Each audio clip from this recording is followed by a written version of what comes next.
Pela primeira vez, manchas solares ou manchas estelares foram fotografadas diretamente em uma estrela que não o Sol.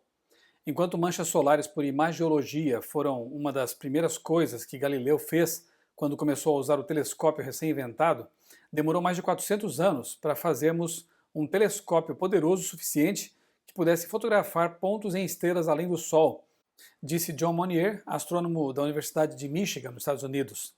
E os resultados foram surpreendentes. A estrela parece ter um motor interno diferente do Sol, o que se manifesta em um campo magnético muito diverso.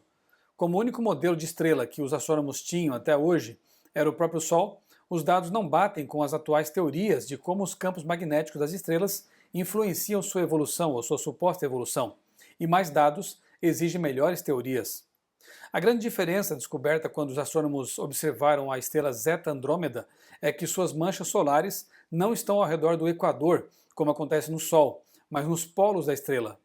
O posicionamento diferente das manchas indica que o campo magnético da estrela é gerado por dinâmicas internas totalmente diferentes. Quais são e como funcionam essas forças dinâmicas é algo que agora precisará ser desvendado. O modelo atual propõe que estrelas sejam essencialmente bolas de gás brilhantes que, através de processos de fusão atômica, liberam energia na forma de luz e calor. No interior da estrela há partículas carregadas que giram e dançam, dando origem a um campo magnético cujas linhas chegam à superfície, onde ele aparece na forma de manchas solares. As manchas solares são áreas frias causadas pelos fortes campos magnéticos que retardam o fluxo de calor. As novas imagens mostram manchas estelares no norte da região polar da estrela Zeta Andrômeda e vários pontos adicionais que se espalham pelas latitudes mais baixas. É a primeira vez que essas manchas estelares polares foram observadas diretamente.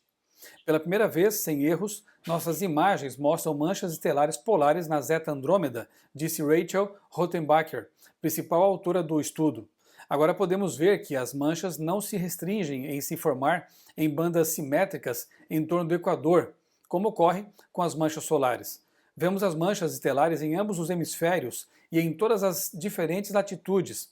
Isso não pode ser explicado por extrapolação das teorias sobre o campo magnético do Sol, disse ainda a cientista.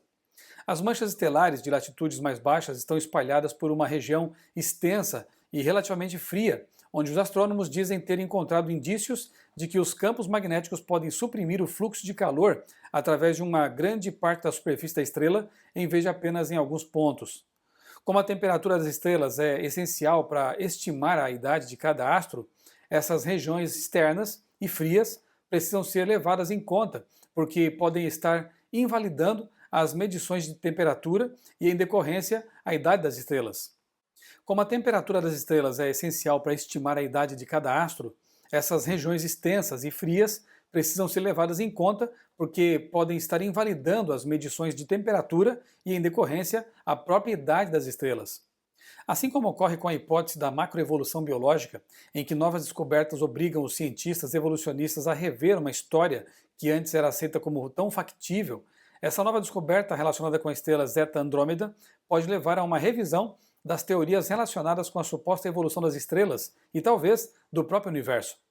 Essa descoberta mostra também como somos tão pretensiosos a ponto de julgar que podemos extrapolar para o cosmos nosso conhecimento da vizinhança astronômica. Quem disse que o Sol pode servir de modelo para o nosso entendimento de todas as demais estrelas? Quem disse também que a constatação de que bactérias adquirem resistência a antibióticos ou que tentilhões variaram de tamanho e plumagem de uma ilha para outra pode ser extrapolada a ponto de se afirmar que uma protocélula poderia dar origem a seres humanos? A nova descoberta astronômica também pode colocar em xeque as teorias que têm que ver com a idade do universo e, consequentemente, com a formação das estrelas e dos planetas. De modo semelhante, descobertas cada vez mais frequentes de tecidos moles e células sanguíneas em fósseis de dinossauros têm lançado dúvidas sobre os alegados milhões de anos em que eles teriam vivido e se tornado extintos. Só que no campo da evolução biológica, as hipóteses resistem mais teimosamente aos fatos. Descobertas como essas nos campos da astronomia e da biologia, paleontologia, tornam cada vez mais real o título do livro do físico Richard Panek, The 4% Universe, no qual ele defende que tudo o que sabemos sobre o universo se resume a apenas 4%. Acho que Panek foi muito otimista e os evolucionistas, como sempre, muito pretensiosos. Realmente, mais dados exige melhores teorias.